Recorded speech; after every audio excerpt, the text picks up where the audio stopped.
If you own a Whirlpool dryer that looks anything like this, has a removable lint top filter to it, I want to show you how to get it working and running if you can't get it to run no matter what you do to press a button right here. So let's go over a few tips. Tip number one, make sure the timer's actually on.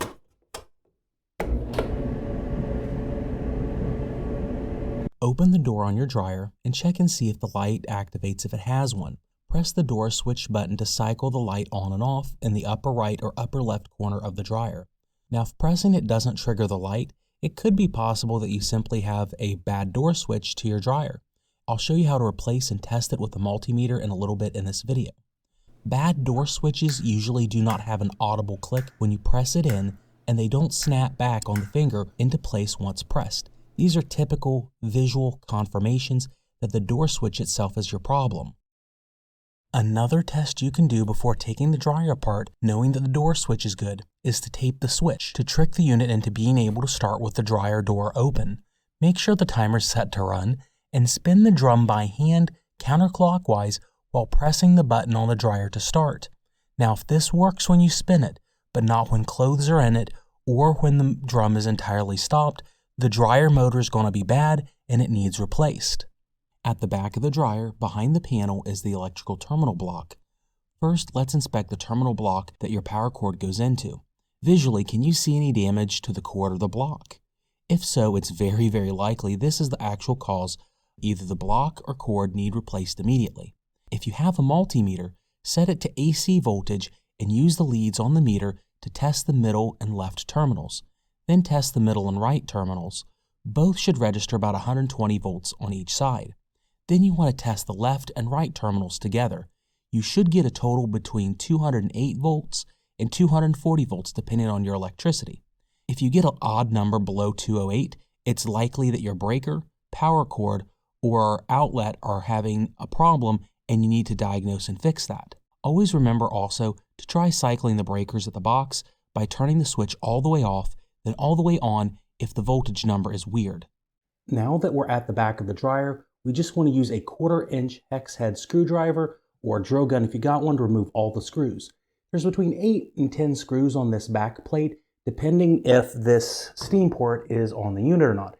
This adds an extra 2 and it's a little bit complex to deal with. There is this plastic cap you want to take off. So just now go ahead and make sure that you get all the screws off of this unit. Don't forget to save all your screws. I have a little metal basket that I'm using to save all of them. When you remove the back plate of this style dryer, there's essentially two main groups of components. On the right side, you're going to have the heating system. On the left side, you have the blower housing that cycles air, the thermal fuse, and then the cycling or operational thermostat that handles heat as well. On the thermal fuse, to test it, you need to remove one of the two connectors to the fuse. You can use pliers if you can't remove the connector by hand. Then take your multimeter and set it for continuity. Press the two leads on the two wire connectors on this fuse. If you get any result from the meter, usually 0.00 to 0.02, the fuse is good. Now, if you don't get a result where you get OL or open line, then the fuse is bad and you need to replace it by taking the one screw that holds it off, then sliding the fuse up to the left.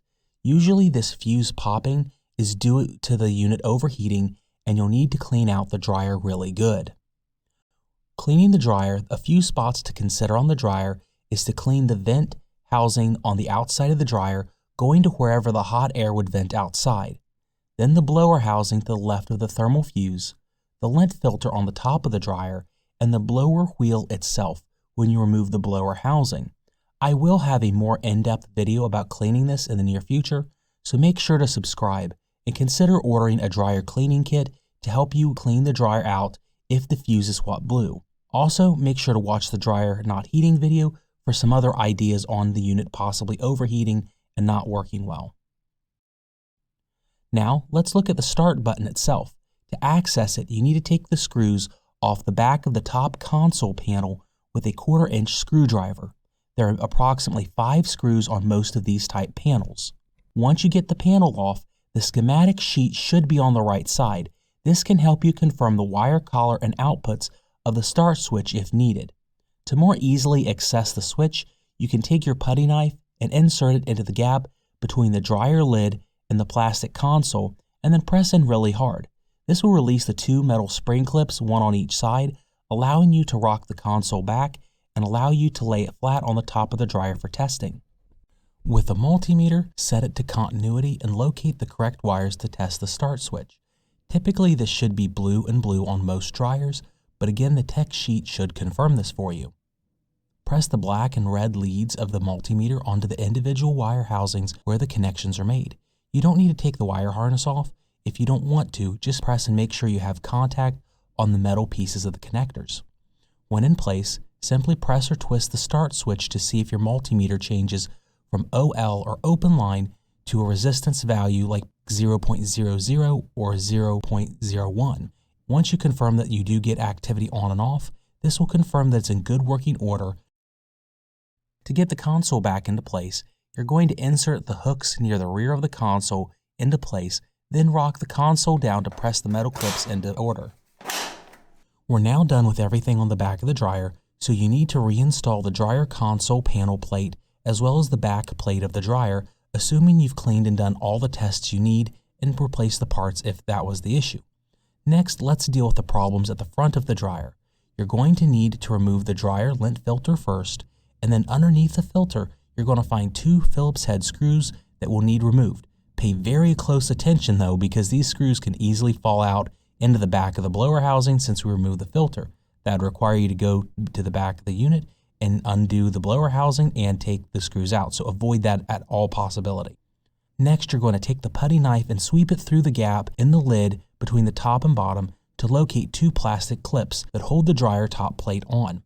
Once you find it, press the putty knife in to release the clips. Now sometimes I find that one clip is easier than the other, so try pressing on the other clip while gently pulling up on the dryer lid to dislodge it. Sometimes this can be difficult, and if all else fails, you can remove the 5/16 screws on the back of the dryer near the top, and this should allow you to move the whole dryer top and console forward to where you can undo the hinges. Make sure to reinstall the screws though, so you can lift the lid up and backwards if you had to go that route. Now you can start to inspect the belt. If it's missing or very damaged, this could potentially cause the dryer not to start or run. I decided to push the drum and rotate it from the top to see if it would work properly, but this is a very bad idea because the holes I'm using are sharp. It's better to turn the drum using the inside baffle if you want to check for anything. To electrically test the door switch, turn your multimeter to continuity and press the multimeter leads into the white and blue wires of the harness for the door switch. Then trigger the door switch on and off by hand. If the meter doesn't cycle a low resistance rating or beep for continuity, then the door switch is bad internally and needs replaced. To replace it, it's really easy. You just unscrew the two Phillips head screws from the switch housing to replace it. Next, you want to release the wire harness for the door switch. You're going to use a flat bladed screwdriver or putty knife to press the tab in and up to release. Older style harnesses use the same system, but they are way harder to separate the pieces, and it can take a lot of effort, and the smaller the screwdriver, the better for this scenario. Now to take the front of the dryer off to access the components, once the door switch is removed, or separated at least, you'll need a 5/16 screwdriver to remove the screw holding in each side of the dryer. Again, be very careful where the screw goes because these like to fall out. There's one on the left side and one on the right side, and once you release those, the dryer front can be removed. Now to remove the front of the dryer, pull up, then pivot towards the front of the dryer door. The door is held on by two small sets of fingers at the very bottom, and the door has to come off these sets of fingers to actually remove it. The dryer drum, once this front is removed, will drop down and forward, but that's normal. To remove the idler pulley, at the very bottom right side, you'll need to push the pulley to the right to loosen the belt to remove it from the dryer motor pulley. Here's a pro tip though. If you push it all the way forward on the motor pulley, then pull the idler towards you slightly, you can get the belt off much easier in one motion with one hand so you don't block the camera from filming. Once you have all this done, you can use the belt if it's intact to pull the drum out. The casing of the dryer has a bulge in the middle that will allow you to remove the drum easier and not even contact the sides of the dryer. You can now inspect the dryer drum for cleanliness as well as a few components in the unit. You should be able to see two dryer drum wheels, the motor, and the idler pulley among other things on the bottom, and then the bulkhead on the very top for damage. Now you want to test the roller wheels to ensure that both can spin freely without any sort of heavy resistance that would prevent the drum from turning properly. The same goes for the idler pulley being worn out. Now if you need the parts, I have a link in the description if you need to replace any of these items. We already discussed the easy way of testing the dryer motor, but you can additionally use a multimeter to test between the white and light blue wires and then the white and black wires for ohms resistance. You should get between 2.4 and 3.8 ohms on either multimeter test to show that it's good. There is a centrifugal switch on the motor housing itself that you'll need to press in to cycle it to go on and off with the continuity though. Make sure to consult your tech sheet in case your motor could have a different configuration than the one I have here, although this is a standard Whirlpool motor. To put the dryer back together, you're going to use the belt and push the drum back into place, making sure that the dryer felt is on the rear of the drum and the plastic front of the dryer drum is on the front. You'll need to make sure to place it on the back of the bulkhead. The dryer drum won't actually stay in place doing this, so I suggest using a 5-inch high box to hold the drum into place while you get ready to reinstall the idler pulley. The left side of the pulley needs slotted into the square hole in the dryer chassis as you see. You'll then pull the idler pulley to the right and loop the belt in the middle of the idler and then place the belt on the motor spindle. If you do all this right, you can slowly turn the dryer drum in place to make sure it operates properly. Make sure you remove the box when you get this done and any other tools you may have left underneath the dryer drum. When you install the dryer door, this is what gets really frustrating, and I'm not good at filming the whole installation, putting the door back on the front. The most frustrating part is that the door has two small squares on each side of the bottom of the door, and they rest on each side of the chassis. In addition, the dryer drum has to rest on the front bulkhead too. The best way to do this, press the front of the dryer door flush with the dryer chassis, then lift up and rest the door on the hooks. Sometimes you may only get one side when you attempt this, but then can work on the other side independently. This looks easy, but it took me about 3 minutes of filming to properly fit everything back together, and it can take a few tries for sure. One of the last things is to simply put 5/16 screws back into the door frame to secure it. Make sure that the black metal clips are in place that will line up all the holes from the chassis and the door and the clip itself.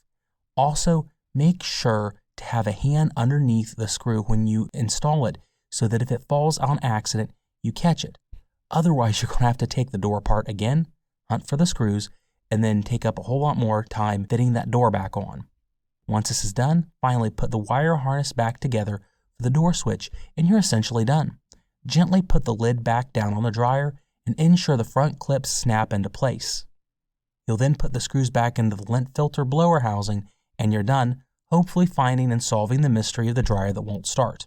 Now if you have any additional questions, leave a comment and subscribe because I will have a few more videos on this style dryer. Have a great day.